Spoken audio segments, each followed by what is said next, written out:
Broadcasting live from atop the Rocky Mountains, the crossroads of the West. You are listening to the Liberty Roundtable Radio Talk Show. Happy to have you along, my fellow Americans. Sam Bushman live on your radio. Not doing TV today. We are indeed on the road. We're going to AmFest, baby. America First AmFest. It's the TP USA event happening right before Christmas in Phoenix, Arizona. It all starts today. 4 days of incredible speeches from the stage, vendors, young people everywhere, thousands of them. It's not an exaggeration. I'm here, ladies and gentlemen, and I'm telling you right now, it is crazy at the AmFest. Great crazy, not a bad crazy. Security is super tight. Obviously, everybody knows the reason why, and I'm grateful for that. Everybody that I talk to is not bugged by the security. They're actually super grateful for it, but you don't get in, you don't bring backpacks of any kind, you don't get in unless you get absolutely checked out and make sure it's okay. So I'm grateful for that extra security, but there's so much going on, so little time to talk about it all, but we are live from AmFest. President Trump addresses the nation. I want to get to that first. We've got so much going on, it's not even funny in the news though, man. I'm just saying, wow. By the way, AmFest, if you can't make it, as far as I understand, they're broadcasting the whole thing live on Rumble. So Rumble, the partner for AmFest, and that's pretty cool. Got to dig that. We're also going to have on our dear friend Heath Perkins talking about honest money. We'll do that. And for now, though, we've got our buddy Elden Stahl with us. Elden Stahl is a field coordinator for the John Birch Society, jbs.org. Dear friends, great partners for decades. They also are well known for the New American magazine, thenewamerican.com. In my opinion, one of the best reporting mechanisms out there today. They've been at it for longer than I've been alive. Good for them. Elden, welcome back, and Merry Christmas to you and your family, sir. Well, thank you, Sam, and Merry Christmas to you as well. It's great to be here. All right, Donald Trump gave a speech last night, kind of an address to the nation, if you will. He addressed the nation from the White House is where it all kind of went down. And it's about 18 minutes long, just over 18 minutes long. And he covered a lot of topics, and a lot of it I agree with. Some of it I don't. I thought I'd break down some of the tidbits a little bit, give my summary, and then I thought it might make sense for you to give your own summary as well, if, either from one, if you watched it, or two, my comments, if that makes sense. President Trump focused on border security first, and I think he did a great job talking about border security, and I think that's one area that he's done a really good job on. I'm not saying we don't need more, but I am saying, hey, they have not let the grass grow under their feet, that's for sure. Tom Homan and company, Kristi Noem, and President Trump and everybody else doing a great job on that. He talked about drugs, he talked about peace, he talked about the economy quite a bit. He announced an $18 trillion investment in the United States since he took office. He's brought in $18 trillion of companies that want to be part of the greatest economy in the world. And I just think that's tremendous, tremendous, tremendous. He talks about tariffs. He supports the tariffs. I support him 100% on the tariffs. I do believe that his willy-nilly promotion of tariffs is a little bit of a concern. In other words, you got to be really careful when you do tariffs, folks. The tariffs are great. They're constitutional. They're wonderful in every way. But you got to be a little bit careful, because when you do tariffs, if you're not careful, you create kind of hazard in the marketplace. People don't know, what they can count on.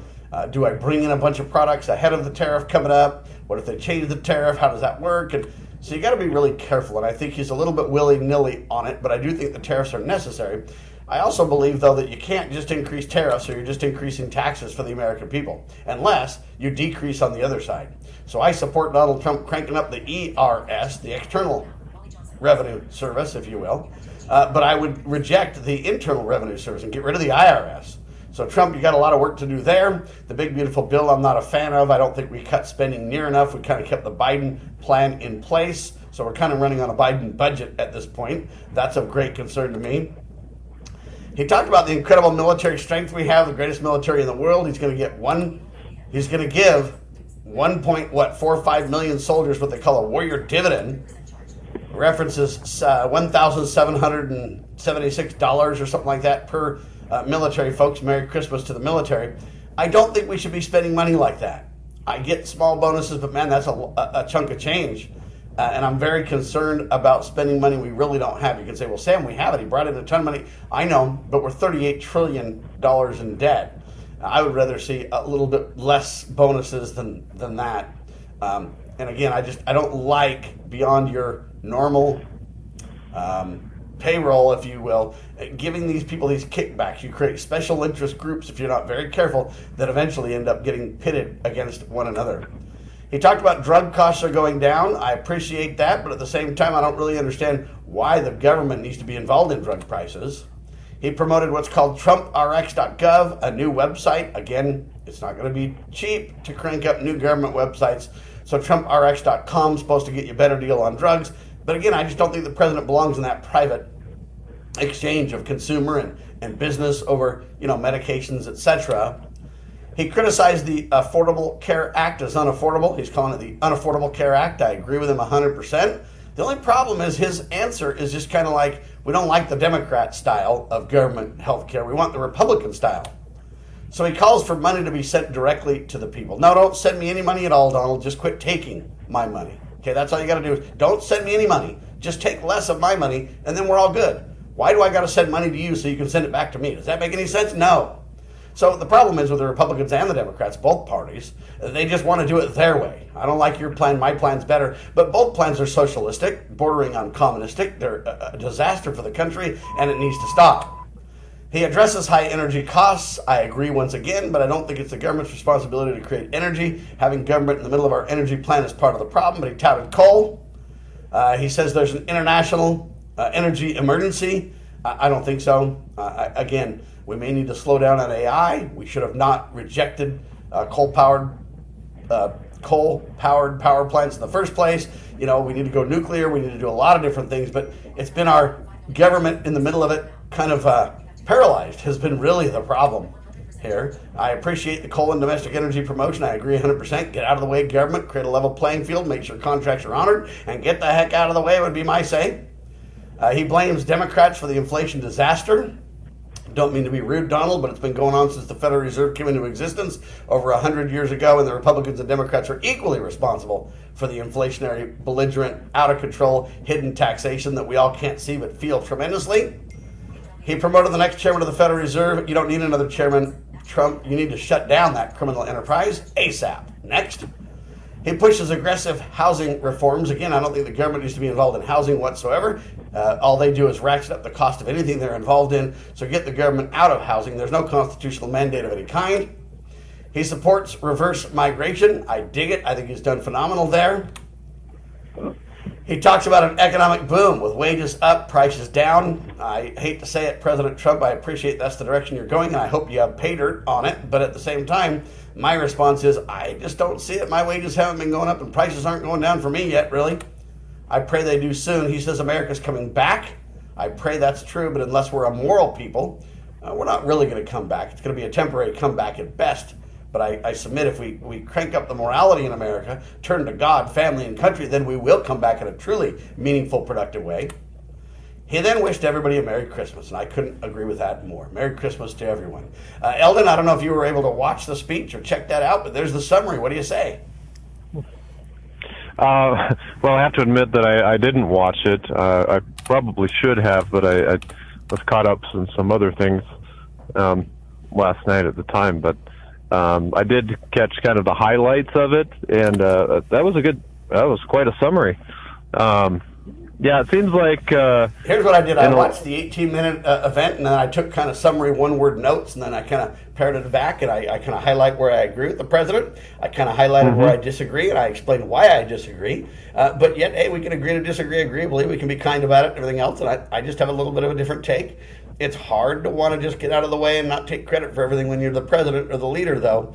And that's a little bit of the problem, too, is that, hey, Donald wants to take credit for everything. How much of it is Donald versus how much of it is the American people and what we've done in the country, too? So, that, there's a lot of credit to go around for some of the good things that are happening, but I submit we're not even close to out of the woods yet. It really turned out to be kind of a quasi-State of the Union address. At the end of the day, he basically said everything is awesome. I don't believe in the Lego movie, and I don't believe everything is awesome. I believe some good things are happening, and I appreciate that. But to me, there's a lot of, again, the Federal Reserve. We don't need a new chairman. We got to shut that crap down. Anyway, The same thing with healthcare and education and all these other things. We don't need Trump.rx or TrumpRx.gov. Right. Why would we have it called Trump in the first place? Just to get a legacy name out there? Anyway, all I'm saying is that we don't need that in America right now. We need humble, good, honest, moral people that turn to God, family, and country and use the Constitution as virtually the political religion of the nation, Eldon. Of course, yeah. We don't need people fighting over what brand of socialism that we should have in America. I remember Trump's first term that he said we will never be a socialist nation. And, now it seems like, okay, well, I guess we can take in some socialism, kind of like the Fabian approach. Yeah, just a little bit of it, huh? Hang tight, Liberty Roundtable Live. Scott Bradley here. Most Americans are painfully aware that the nation is on the wrong track and in dire straits. Unfortunately, most political pundits only nibble around the edges when they claim to address the issues. Even worse, many of the so-called solutions are simply rewarmed servings of what got us into the mess we currently face. And the politicians think we're so gullible and naive that we'll buy their lies that they have reformed and now understand where they led us astray. Unfortunately, the truth of the matter is that they simply wish to continue to hold power. The solution to America's challenges is found in returning to the timeless principles found in the United States Constitution.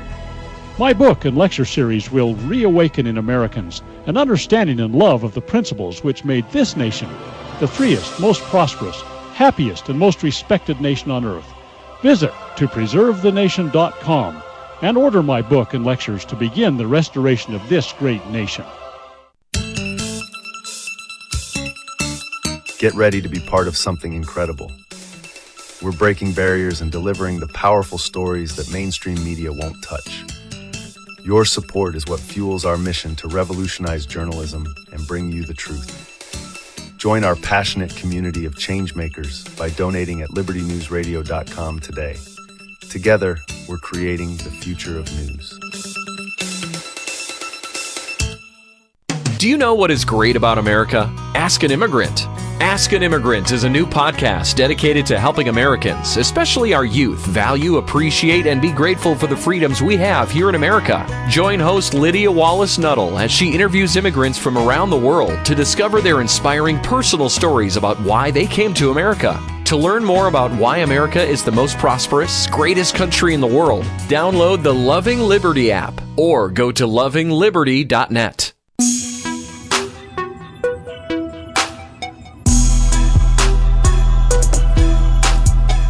Back with you live, ladies and gentlemen. Sam Bushman, Elden Stahl, breaking it down for you.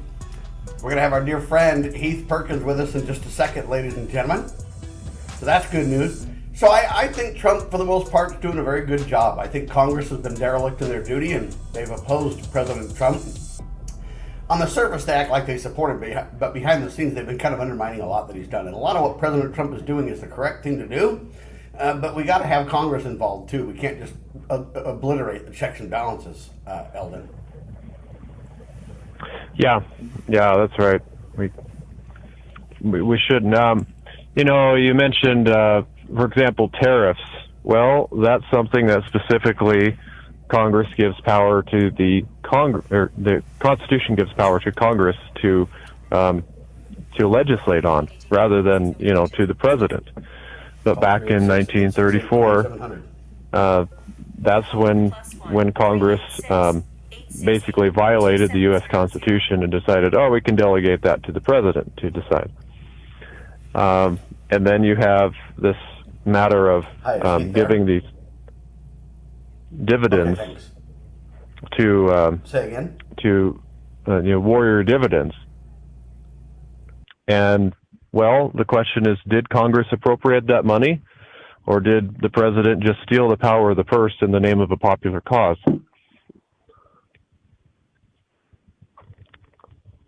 We got Heath Perkins in the house as well. freewatercoinco.com. Welcome back, Heath.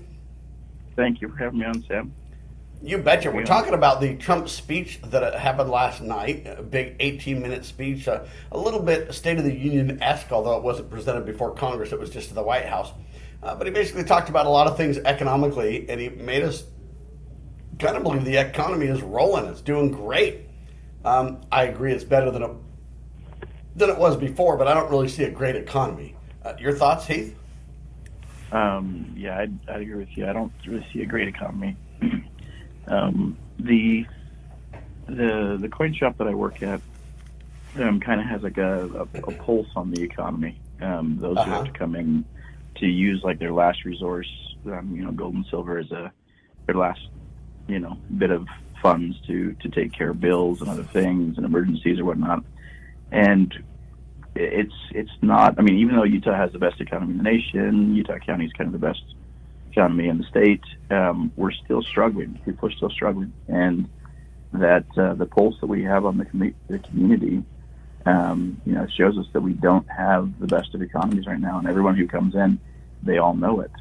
So I don't know how we're saying we have this great, amazing economy when we are facing the biggest debt crisis we've ever seen. So it's just, I don't know how that works. So now they did say that de-escalation in inflation is happening. It's better than it was a year ago today if you were to compare. I appreciate that. I'm grateful for that. But to me, that's a slowdown in the abuse, not a solution.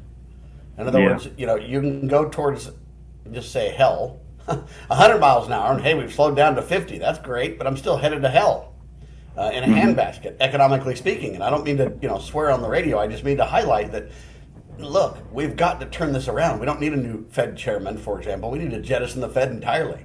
We don't need less inflation. What we need to do is get rid of the inflationary effects, the impossible to escape effects of a fake money system. That's really the core.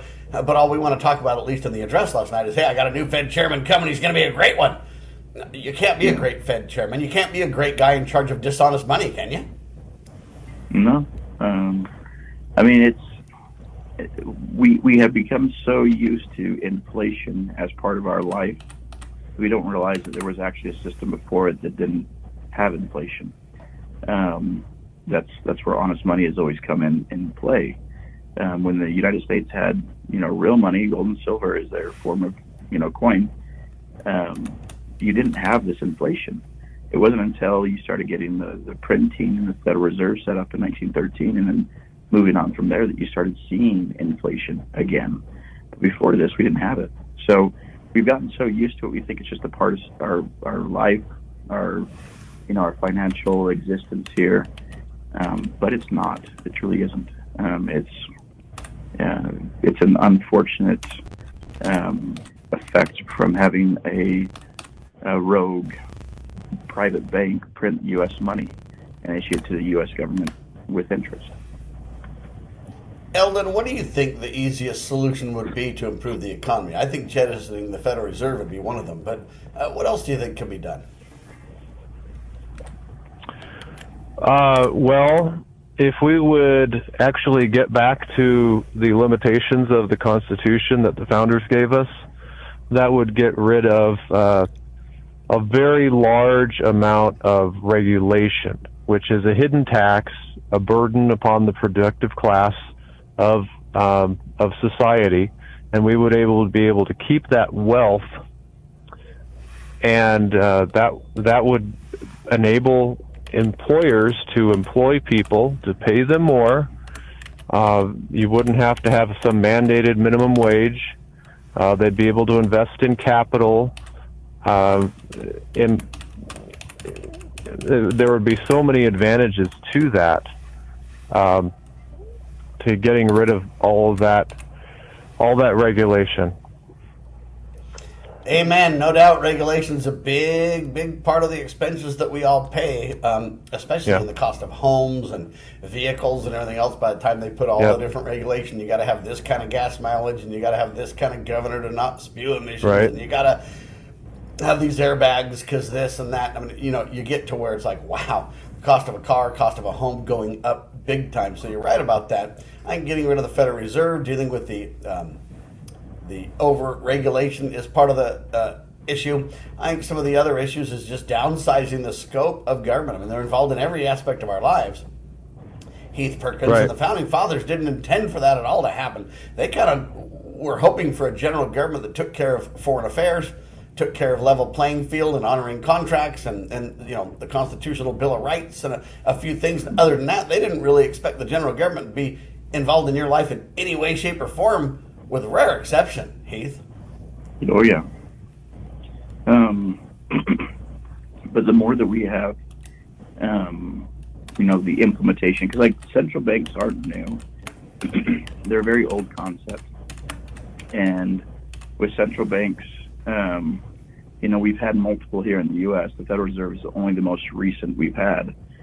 Before then, we had the first U.S. Bank of America, the second. Those were central banks at the very beginning. We fought the War of 1812 over not rechartering a central bank. That was, people don't really realize that war was fought because of a recharter of a bank. And everything was changed in our government at that point. Andrew Jackson on his deathbed claimed, "I killed the bank." He finally got rid of the central bank that he was dealing with at that point. These are some things that have been going on throughout a lot of our history, and these central banks truly are the biggest cause of allowing more regulation and things to be put in place, because they have the right to just print money and issue more money and take these abusive measures to kind of drain society of their purchasing abilities and their purchasing power.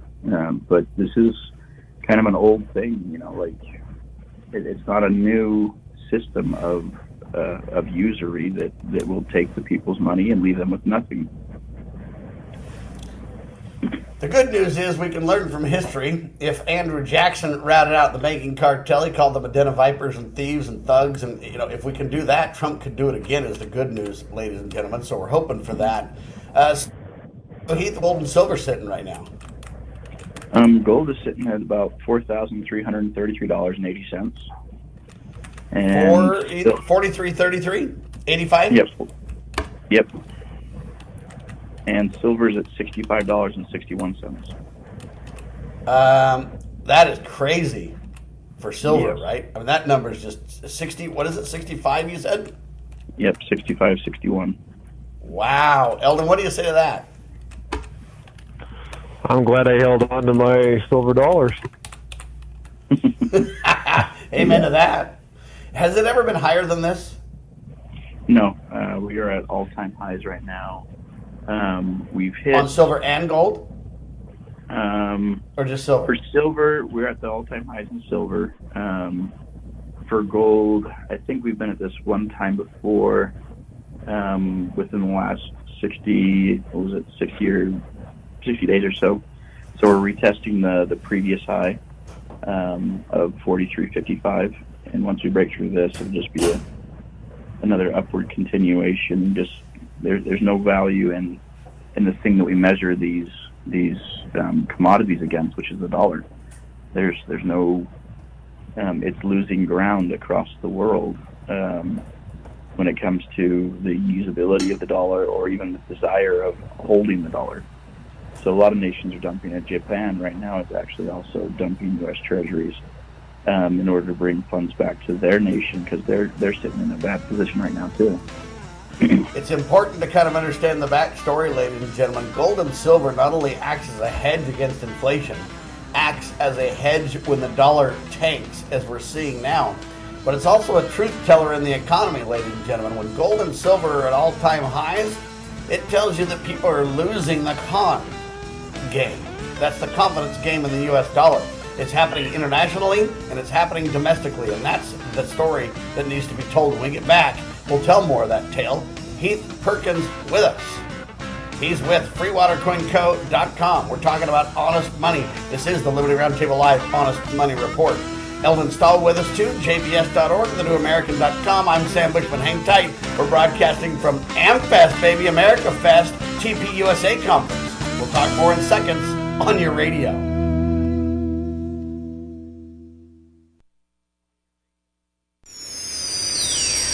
Your daily Liberty Newswire. You're listening to Liberty News Radio. Breaking news this hour from Town Hall. I'm Rich Thomason. The stubborn inflation that drove prices through the roof in the past few years continues to ease. The Consumer Price Index rose 2.7% last month, and it was a smaller than expected increase and shows a continuing downward trend in prices.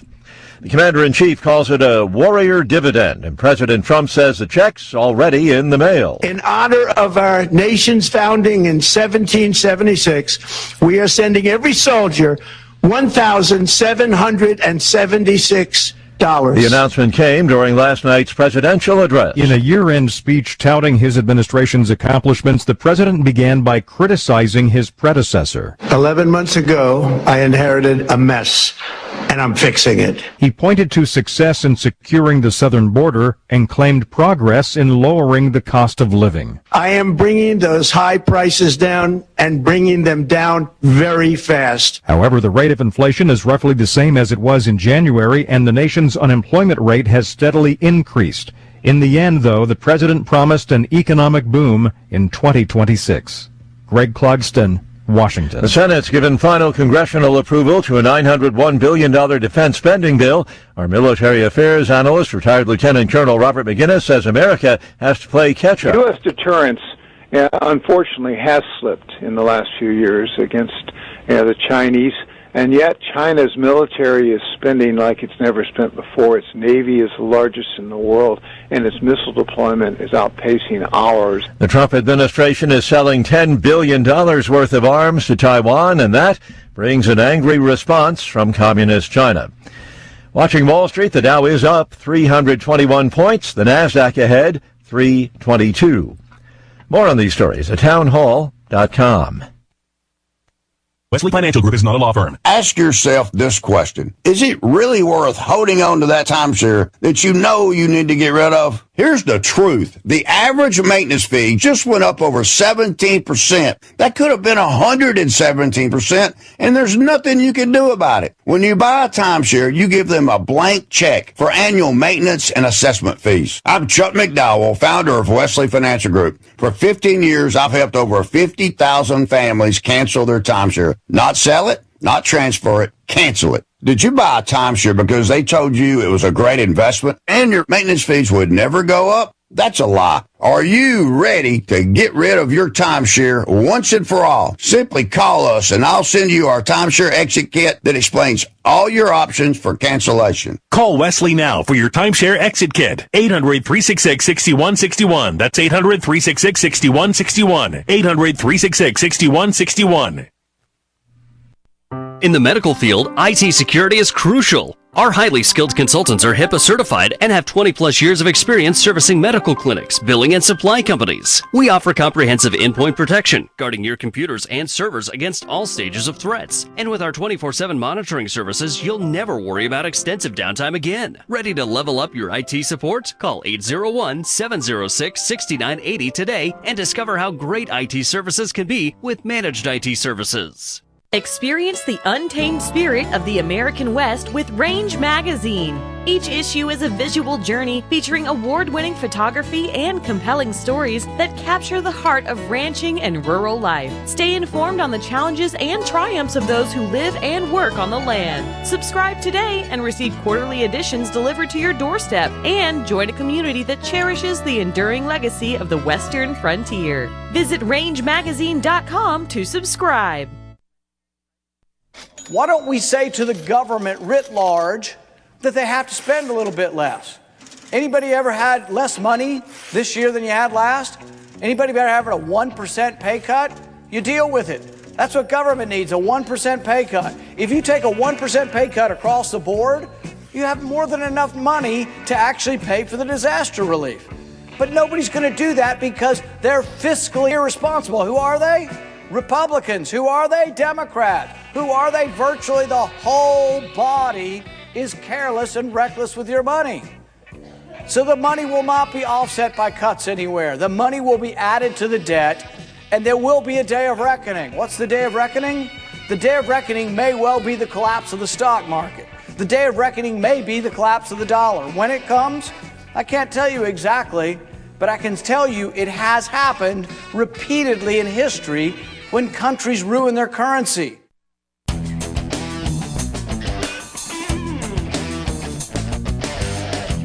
All right, back with you live, ladies and gentlemen. We're breaking down the Honest Money Report. Gold and silver at all-time highs. Gold actually dipping from an all-time high, but very close.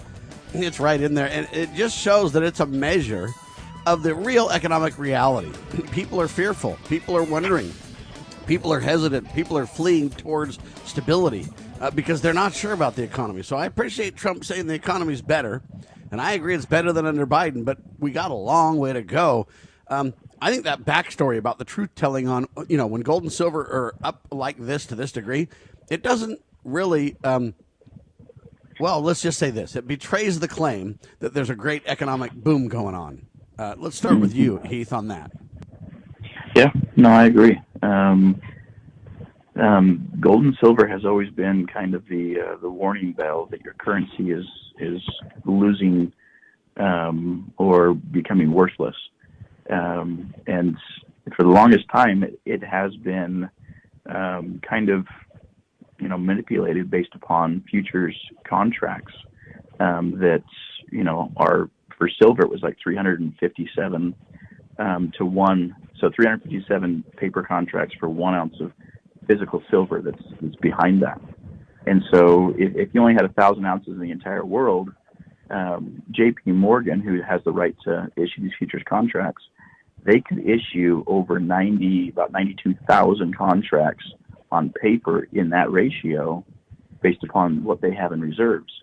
So all that exists is 1,000, but they could issue 92, 93, somewhere in that 1,000 additional future contracts. I mean, fully manipulating the markets because that wasn't reality. It was just a lot of speculation and the futures markets have kind of turned into a big casino house anyway. They're no longer based around what the initial idea was around futures, which was to help farmers, set a price that they could rely upon for their harvest in the springtime when they went to plant. So this betrayal of the system and making it into a den of thieves, as you said before, with the reserve kind of a thing, it's very similar in a sense, has manipulated the price of silver. And that manipulation truly has suppressed the value of silver, the dollar value of silver, for the last 40 years. And finally, we're starting to see that, hey, nations need this. There are industrial uses for this. Everyone has a need, in a sense, for this, from cars to solar panel, or from electric cars to solar panels to all sorts of electronics, in a sense, because silver is an excellent conductor. Even if it does corrode, it's still an excellent conductor. And so these commodities are showing the real value against the dollar, but because it's been so suppressed for so long that it just never gave that warning bell until now, which is it's a little bit late, but still it's giving the warning. We just had 1.1 billion ounces of silver that used to be on the reserves depleted. We don't have the reserves we used to have. From COMEX to other, you actually have Shanghai right now shipping air flighting to COMEX silver to cover some of their cells that they have. They have to deliver, and everyone's wanting to take delivery now. No one wants to wait for these future prices to come to then hopefully get delivery at that point. Everyone's paying extra right now just to get it, and so you're seeing the market just continue to move up and up, even to the point where J.P. Morgan. There's some talk that J.P. Morgan has to, because they have a lot of short positions against silver, but they had to take a buy position to offset some of their shorts because they are significantly losing right now. They have large losses right now, and they had to switch directions. And when they have to switch directions, there's really no ceiling to the value of this commodity once these big commercial banks have to switch directions from their short positions. So, yeah, we've got no ceiling left above gold gold's got a little bit of a ceiling, another $30 or $40. Silver has no ceiling. Like, there's nothing holding it down from a previous high. There's all the room. It's the blue sky effect. You have nothing to say, this is where we should stop, this is how far we should go. And unless we send significant information to the marketplace to change that, I mentioned right before the pause, Heath, this con game. People are starting to say, hey, I don't have confidence anymore. And the whole system is built on nothing but confidence in the United States government. If people lose that internationally and or domestically, either one, if it goes to extreme levels, it could be catastrophic. Eldon, what do you say to that? I mean, I think that's what we're facing. Yeah, it's. I think that's a good chance. Heath, what do you think could be done to send some? Because right now, I'm interested in stability in the market. I'm not really a fan of the U.S. dollar in the sense that it's fake money, but at the same time, I am a fan of stabilizing things at least while we try to make moves that could truly correct the problems in the system. The problems are systemic. The problems aren't going away. Now, we might do this and temporarily manipulate that and this, but eventually we're going to run out of quote triggers or levers that we can pull to continue this Ponzi scheme, right? I mean, that's really the bottom line, is we're running out of levers. Yeah. No, we are running out of levers. The last lever that we kind of use, because for the U.S. to continue to do what it's doing with the dollar and the strength of it, we have to have buyers for our debt. We have to have someone who wants to buy U.S. treasuries or bonds. If we don't have that, and those people are leaving, or we have people who have been holding U.S. treasury bonds, like Japan, who are now selling them, we start to lose that ground. So we need to find new buyers for our debt, which is very limited out there. Trump recently started going after the stable coin issuers out there, saying, hey, you can issue as many stable coins as you want as long as you have that in an equal amount in U.S. debt. So he found a new buyer for the U.S. debt, which kind of helped things for a bit, but there's so much that they can pick up. So much demand that they have for their stable coins, and so there's only so far that this new Band-Aid can last, and we're, like you said, we are running out of levers. Heath, I find that interesting. They also play games with words. What is a stable coin? If it's fiat, it's a contradiction in terms, right? Yeah, it's wordsmithing at its best. Yeah, it's not stable. It's not a coin. It's a digital. I mean, pretty much it's a private-public partnership with the U.S. government to issue something that has a stability with the dollar versus other cryptos that will move but that up and assumes down. the dollar has stability in the first place. That's the first lie. The second lie is this idea that we've got a stable coin. There's nothing true about that. There's no such thing as a stable fiat. I call it a fiat fraud, is what I call it. Yeah, it's a digital fiat. It can be issued. I mean, it's in ultimately the dollar has. It's always been interesting to me that the dollar has been supported with debt and only debt. The stable coin is now again the same thing. It's been propped up by buying U.S. debt, and that's where it has its value. And it's debt that's making these valuable, not necessarily anything that's truly valuable that's giving it value. Like the East right now, China and those other areas in Asia, they are using gold and silver as what's going to be backing their digital currency. So at least they're using something that's real and not something that's just debt like we are here in the West. Very opposite spectrums when it comes to creating a digital currency and what would back it. But we're on our last leg. There's not much left for us to go after to sell our debt to, and every other nation is in the same boat as we are. They're all, financially struggling. There's no good sinking ship right now. They're all sinking, and they all know it. And that's why a lot of them these nations are picking up gold and silver themselves just to back their nation's ability to do things when these hardships finally arrive. Well, and it reminds me of a biblical proportion jubilee kind of discussion. I mean, back in the biblical days, they believed that debt was usury. Abusive debt was out of control and abhorrent, and they basically believed in a jubilee where people could be forgiven of their debts and forgive thy debtor and all this kind of stuff. And so I think if we're not very careful, they might turn us into a jubilee, which on one hand you could say is okay, but usually what will happen is they'll do a jubilee with some kind of strings attached. Hey, we're going to forgive all your debt, but you got to go to this new digital currency system, or we'll forgive all your debt, but you've got to, agree to this or that, or, it'll always be linked with the breach of or giving up of sovereignty, not only on an individual basis, but a state and or even a country style basis. It will become a sovereignty breach to supposedly get out of that. When we come back, I want Heath to respond to that. Eldon can also chime in on that topic as well. And then I've got great news, at least to some degree, from the Small Business Administration. The Small Business Administration, SBA, they launched a new deregulation strike force. We'll talk about that coming up in seconds, too. You're listening to Liberty Roundtable Live.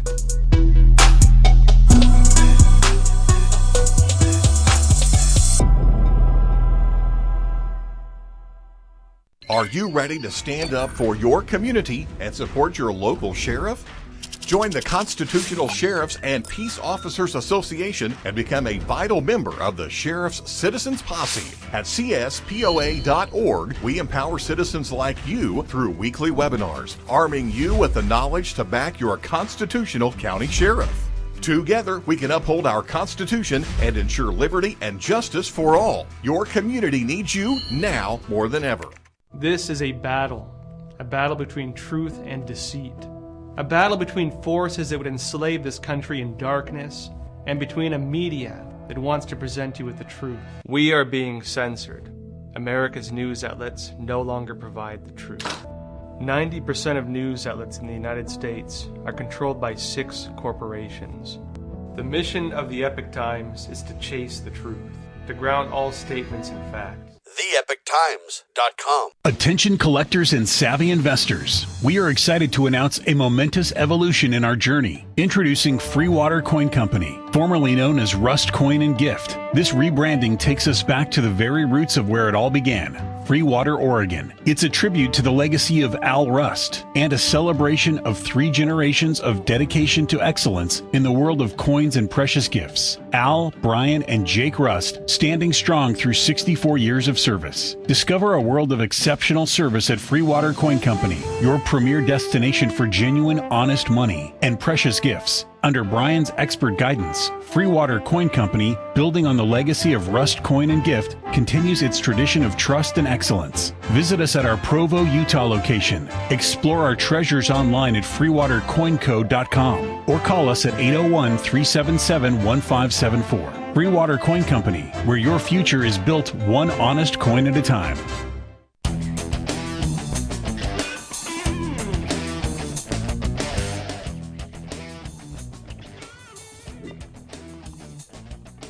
All right, so I was mentioning that, we've got just problems everywhere, and I don't mean to be negative on the economy, folks, but I want you to know the truth, though. They're running out of levers to pull is the problem.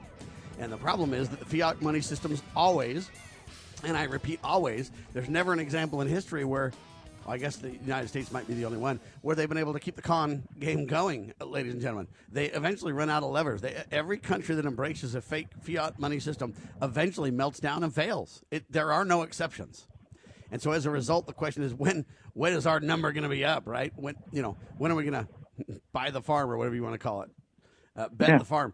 That's kind of really the question. And I don't mean to be negative about it. I think that we have hope because we can return to an honest, asset-based economic reality, but it's going to require constitutional currency, something with intrinsic value, something with stability, something that's, well, the Bible calls it honest weights and measures to make the point.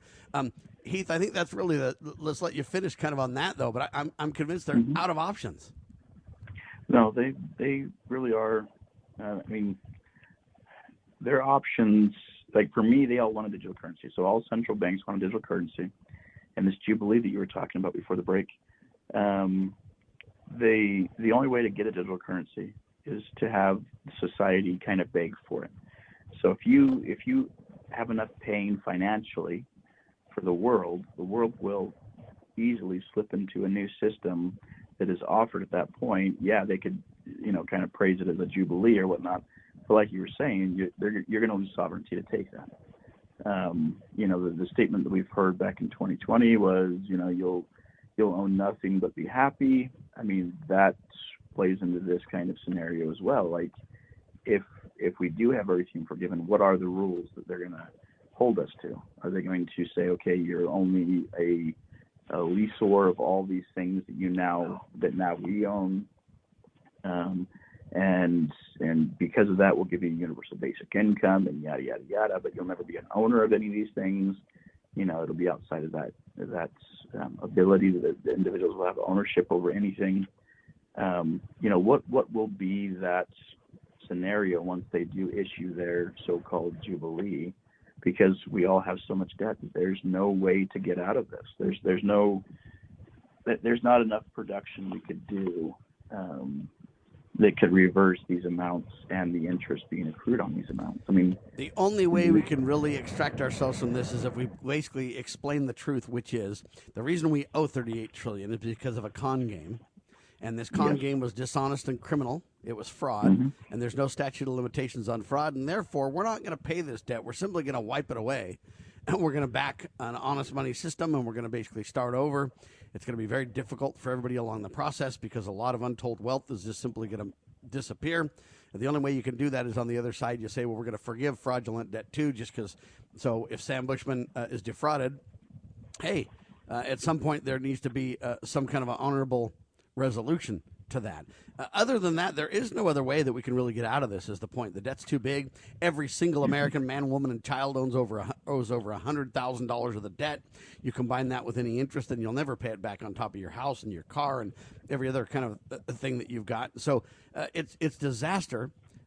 There are ways out of it, though, I think. I don't want to paint this picture that there is no hope. There's no hope if we continue to lie to ourselves, for sure. An alcoholic that continues to take a swig from the economic bottle of false prosperity, they're not the ones to consult on this thing. They just want to prevent the headache when they quit drinking or quit, spending, whatever you want to call it. For the rest of us, though, who have already, in a sense, sobered up and realized that, hey, it's a con game, and, okay, the rest of us can work through this. I believe the Constitution provides the answers. Eldon, you want to respond to that? Well, yeah, it does. I mean, we can't really pull the plug on a lot of these things without so much disruption that it would give a great opportunity for those that want to overthrow our economy and society to take advantage of that, of all the, you might say, the anarchy or chaos that would happen. And they would try to impose put themselves forward as the saviors of whatever and try to restore order, which is an old thing, old from the playbook of these revolutionaries. So it has to be done somewhat gradually, but at the same time, we're all under a great amount of fraudulent debt. And on principle, you could say, well, it shouldn't be honored anyway. Well, and that's the point that I'm making, is that, hey, if it's fraudulently put in place, there's no reason that I should be held to account for the fraud, and I have full responsibility to pay for it or respond to it or to manage that debt. I mean, it's not possible to do because the fraud is perpetuated and so great and been abusive to so many Americans for so long. There's no real way out of it. But the good news is, again, I think that every effort we make can help. One of them that Eldon brought up was this deregulation point. Well, the Small Business Administration, the SBA, has created what they call a new deregulations force. They put it together on Monday, and the goal of it is to reduce regulation from a Biden era that increased costs for small business. I guess it's the SBA Office of Advocacy is what they're calling it. They say the task force will identify and cut unnecessary regulatory costs. SBA Administrator Kelly Loeffler, I think is how you say it, stated that the force aims to reduce bureaucracy and regulatory expenses that have simply escalated costs for small businesses everywhere, not to mention consumers, because of the Biden-era administration and their actions. The initiative targets various industries, including housing, healthcare, agriculture, energy, transportation, and more. So I don't know what it doesn't touch, if you want my opinion.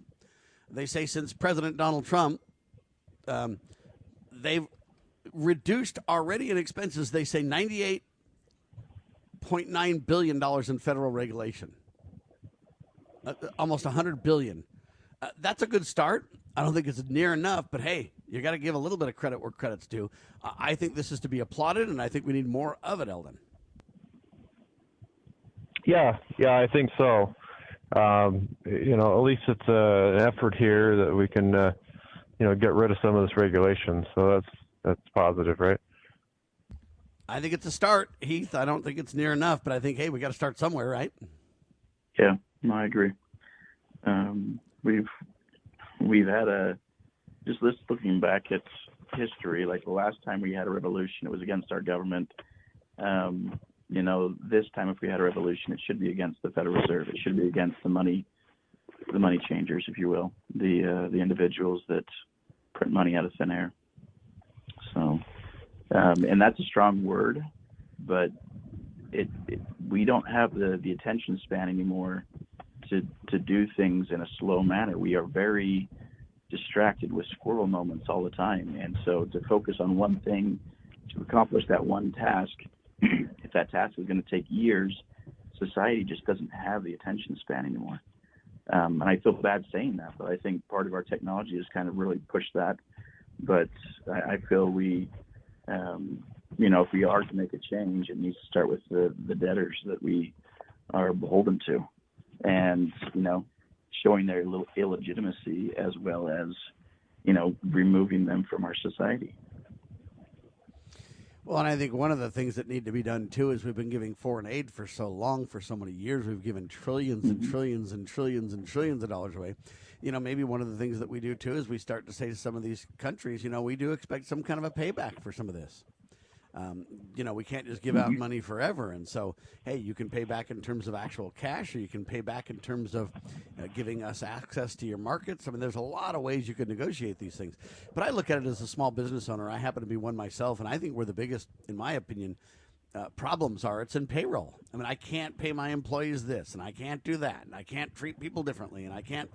I should have the freedom to treat anybody any way I want to. You don't like the way I treat you, go work somewhere else. You like the way I treat you, stay with me. I always hope to be the kind boss that people say, you know what, he's not perfect. He's human too, but you know what, the guy's a good guy and he has a good heart, and when he prospers, we prosper. And I want to be that guy, right? And so I think that the regulation of the payroll world and how employees, for example, hey, why is your health insurance tied to your employment in the first place? That ought to not be. But see, Republicans and Democrats put that in place. Let me freely, no matter what I do, deal with my own health care. I don't need to have my employer in the middle of it. They'll pay half of it. Why do they pay half of it? Well, historically, you go back, and because they didn't have it, there was a lockdown on how much money you could pay people and different things. And then they had to get around that and pay people more because people were leaving. And then they're like, well, we got to do this. And then every one of these clown show scenarios that we find ourselves in, the Republicans and Democrats partnered in this historical situation that we're in this bind because they continued to insert themselves where they ought not belong, or where they don't go in the first place. Heath, why don't you wrap up, though? What's your hope for Christmas? My hope for Christmas, I hope we take a step back from consumerism. I like that we are struggling right now, because struggle helps us realign our visuals on what's important. And what's important right now is not buying presents for people. What's important right now is people. What is the purpose of this season, according to Christians, is reflecting back on Christ. I mean, it's kind of straight from that a bit, but, let's get back to, trying to do more Christ-like things and, not be such a consumerist, people, and buy into that. This is how we have to do it. I think this is the Honest Money Report, ladies and gentlemen. Heath, Perkins, sorry to cut you off. I just don't want you to get cut off. Good. Thanks so much for being alongside for the ride, ladies and gentlemen. Thank you, Heath. Thanks, everyone. Ladies and gentlemen, freewatercoinco.com. You can get a hold of them. They can guide you in how to make sure that you and your portfolio are in great shape well into the future. It can be done. It just takes guidance and a lot of hard work. Are you afraid of that? Hard work's what America was built on, ladies and gentlemen. I'm Sam Bushman. God save the Republic of the United States of America.